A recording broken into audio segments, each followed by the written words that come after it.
Welcome back to Nagamani family vlog. ఈరోజు పండుమిర్చి పచ్చడి ఎలా ప్రిపేర్ చేద్దామో చూద్దాం. పండుమిర్చి బాగా కడిగేసి ఆరిన తర్వాత తొడిమలు తీసుకొని చిన్న చిన్న పీసెస్గా కట్ చేసుకోవాలి. ఎందుకు ఈజీగా గ్రైండ్ కావడానికి అలా చిన్న కట్ చేసుకోవాలి. దానికి కావాల్సినవి మెంతులు, ఆవాలు. ఫస్ట్ ఆవాలు లైట్గా వేయించుకోవాలి. తర్వాత మెంతులు కూడా లైట్గా వేయించుకొని పక్కకు తీసుకోవాలి.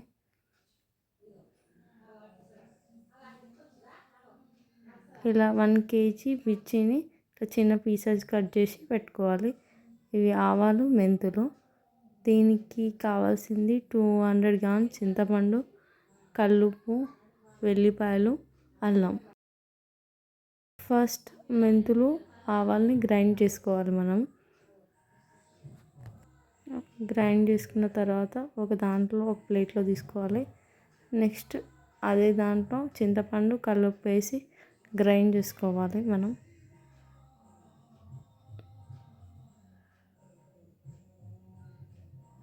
గ్రైండ్ చేసుకున్న చింతపండు, కల్లుప్పుని ఒక దాంట్లో తీసుకోవాలి. చింతపండు, కల్లుప్పు గ్రైండ్ చేసింది.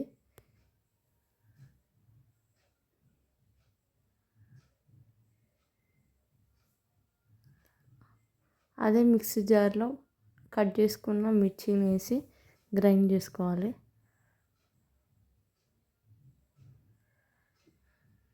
నెక్స్ట్ అదే మిక్సీ జార్లో అల్లం, వెల్లుల్లి వేసి సన్నగా పేస్ట్ చేసుకోవాలి. అది కూడా మొత్తం మిక్సీ పట్టిన పండుమిర్చి దాంట్లో కలిపేసేసేయాలి. దాంతోపాటు మెంతులు, ఆవ పొడి కూడా మిక్స్ చేయాలి.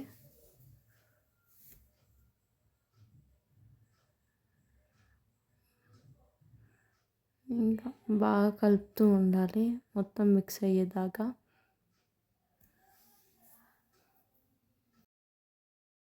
బాగా కలుపుతూ ఉండాలి. నెక్స్ట్ ఆయిల్ పెట్టుకోవాలి. స్టవ్ ఆన్ చేసి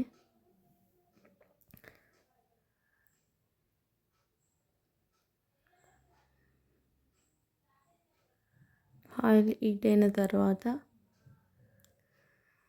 మినపప్పు వేయాలి.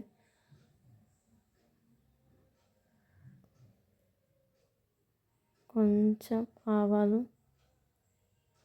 కొంచెం జీలకర్ర, ఎండుమిర్చి. స్టవ్ ఆఫ్ చేసుకోవాలి. హీట్ అయిపోయింది కదా. ఎండుమిర్చి, కరివేపాకు వేసిన తర్వాత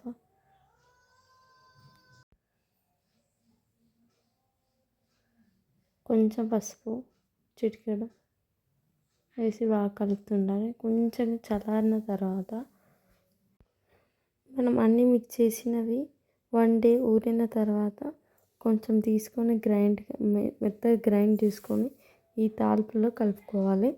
ఇలా ఒక బౌల్లో స్టోర్ చేసుకున్న తర్వాత మన రెగ్యులర్ యూస్కి వాడుకోవచ్చు. ఇంకా రిమైనింగ్ ఒక గాజు సీసాలో స్టోర్ చేసుకొని 3 to 4 months దాకా వస్తుంది ఇట్లా స్టోర్ చేసుకుంటే. ప్లీజ్ ట్రై చేయండి. లైక్, షేర్, సబ్స్క్రైబ్, టేస్ట్ చేయండి. పండుమిర్చి పచ్చడి రెడీ.